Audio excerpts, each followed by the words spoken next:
What's going on, Jerome's? So it's Friday, and starting off with some sad news. So Monty Kiffin, one of the greatest defensive minds in football history, passed away this week at the age of 84. And the Vikings, as well as Ole Miss, put out some nice words and thoughts. Our thoughts are with the friends and family of former Vikings assistant coach Monty Kiffin during this difficult time. Of course, Monty is the father of Lane Kiffin, NFL coach, college coach, great offensive mind as well. And he tweeted out, my hero, NC State and at the Vikings.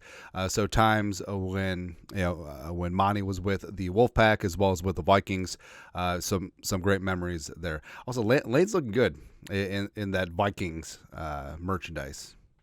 It's looking good, man. But Monty Kiffin was with the Vikings as a player in training camp in 1964, and then spent 8 years with the Vikings as an assistant over 2 stints, including defense coordinator in 1991 with Jerry Burns. So, 84 years young, long, full life, and got to share his passion for football and coaching with his son and his family, and that's something that's really beautiful. Kyrie Jackson, his candlelight vigil was held on Wednesday at the University of Oregon, and the Ducks did a great job. And they had a couple speakers, former teammates, Kyrie's parents, his father Raymond spoke as well. And I mean, it's really tragic, and it did show the impact that Kyrie had on everyone around him. Like, just a young man full of brightness and positivity, and it's just unfortunate. But also, Oregon head coach Dan Lanning spoke, and Vikes fan page put this together, quote, Kyrie is one of those people that I enjoyed every single day getting to go to work with him and see that big smile. You're going to have a hard time finding a picture floating around that has Kyrie in it that doesn't have a big smile on it. And Lanning went on to talk about how Kyrie had this goal of making the NFL, and he did it. And it was just a long road to get there, but he did it.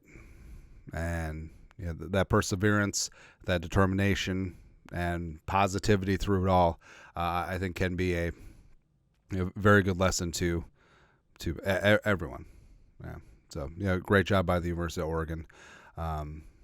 So, hard transition.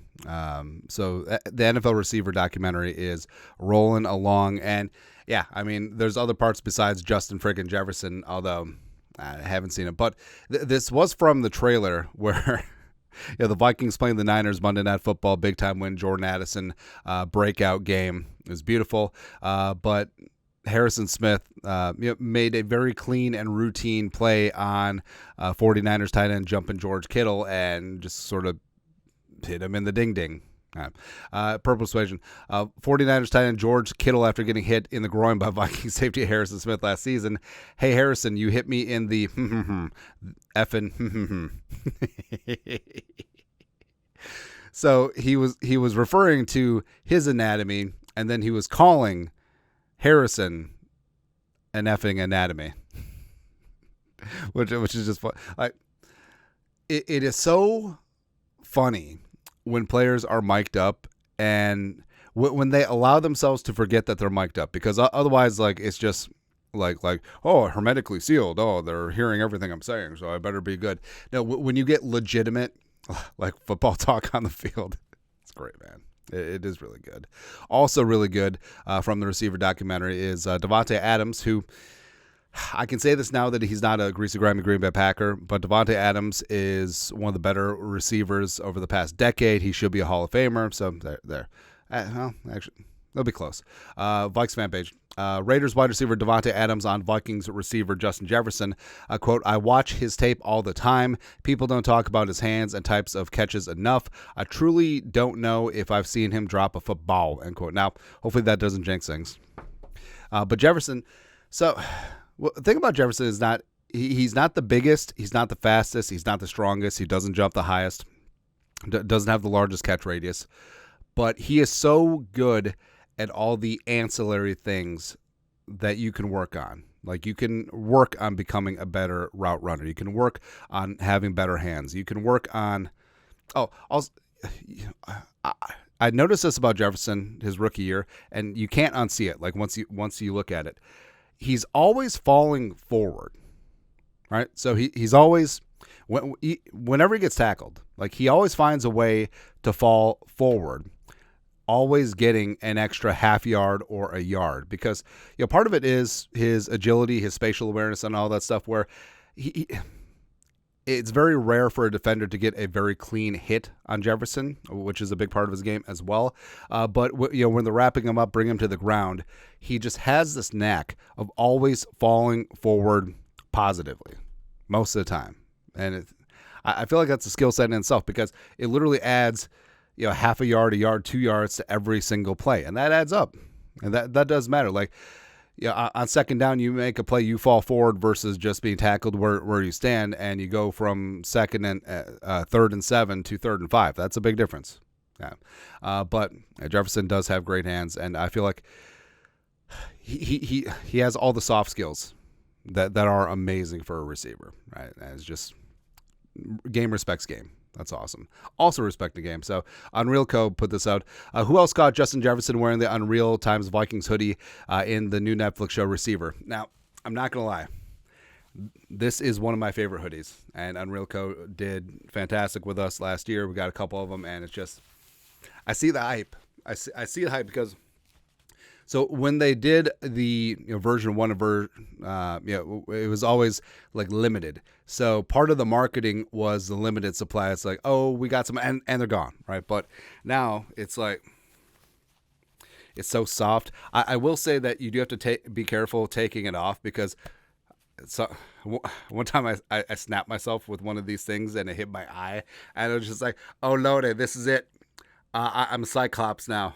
But no. But the thing about it is, like,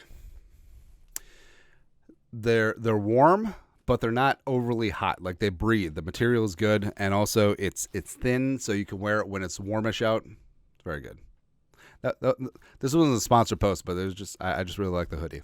Anyways, but also it's cool to see Jefferson, because Jefferson wearing that hoodie, that's marketing that you can't buy. All right, so just sending all these athletes a ton of free gear, and then maybe they wear it, and maybe they end up in a Netflix documentary. It's awesome, man. Speaking of gear, so the Vikings Winter Warrior jerseys are now on sale or pre-order. Justin freaking Jefferson looking good. Now, a couple things here. So I know that the officially licensed jerseys have gone away from the stitched on numbers, which is kind of a big deal for me. Like, I feel like if you're going to invest.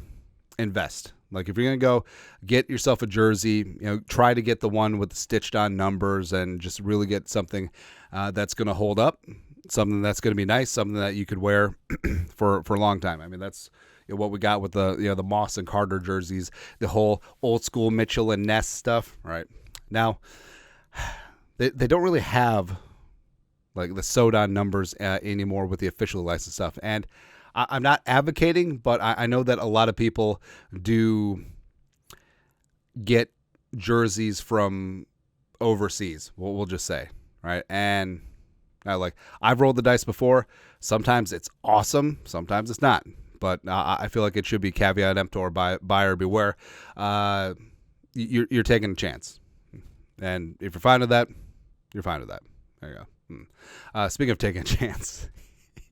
So the Tennessee Titans signed up Jamal Adams, Jamal Adams is not a safety. Jamal Adams is basically a linebacker. Jamal Adams, I cover better than Jamal Adams. That's all, man. But he's had a interesting career going from the Jets and the Seahawks and blah blah blah blah blah blah blah, right? And even though like he's LSU alum, like I never had the inkling to be like he should be Skull SU. I don't get it, man. But what's funny is it started out as a meme. But basically, there's so many name players. I was going to say great players, but Jamal Adams is on this graphic. There's so many name players who go to Tennessee just to hammer one more check before it's over. I mean, Julio, Randy Moss. You forget that Randy Moss was a Titan. But then he saddled up again with the Niners and went to the Super Bowl. So That's something there. Adrian Peterson was there. Jamal Adams, like we said. Clown Shoes. Andre Johnson was a freaking Titan. You forget that. I don't know. There's just something about that uniform is that once a player puts it on, they just look washed. And that kind of stinks because I kind of like the Titans back in the day. Like the Steve McNair, Eddie George, Kevin Dyson at the 1 yard line, reaching, losing to the Rams. Javon Curse. Those are good teams, man. Speaking of good teams, that's a really good transition. So me and Producer Allie, so about once a month or every other month, we try to go to dinner, and usually something Asian-y in the North Metro, and it's good times. It's a fantastic time. We went to a J-Pot in Maplewood, which is in the old Pizza Ranch, which I feel like is just vengeance from Kirk Cousins. But it's a great spot. So oftentimes, like, Korean barbecue or hot pot places will be like small areas, sort of condensed.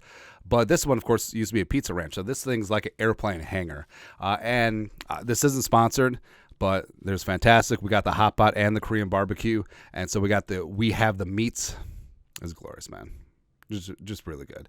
The meats were fantastic. And also, so obviously marinated short ribs are the goat for Korean barbecue. But also, lamb can be dicey, right? So so places like this, when they get their lamb, usually it's imported, usually like New Zealand stuff, and it can be a roll of the dice. And the lamb can be sort of gamey, sort of chewy sometimes. This was fantastic. This was honestly some of the best lamb that I've had in a Korean barbecue type situation. It was fantastic. It was just really, really, it was fresh. It was delicious. It was great with the sauces. It was good. But moreover, Producer Allie is a great dinner companion because, so first off, she doesn't gnaw on the short ribs bones.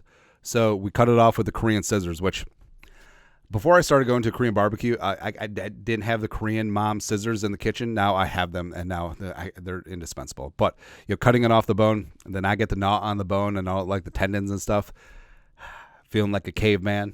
It's glorious, man. It's good times. Yeah. But yeah, sending out into the weekend on the high note. Producer Allie, rock star. She's fantastic. But that's it. You guys know what to do. You guys are the best.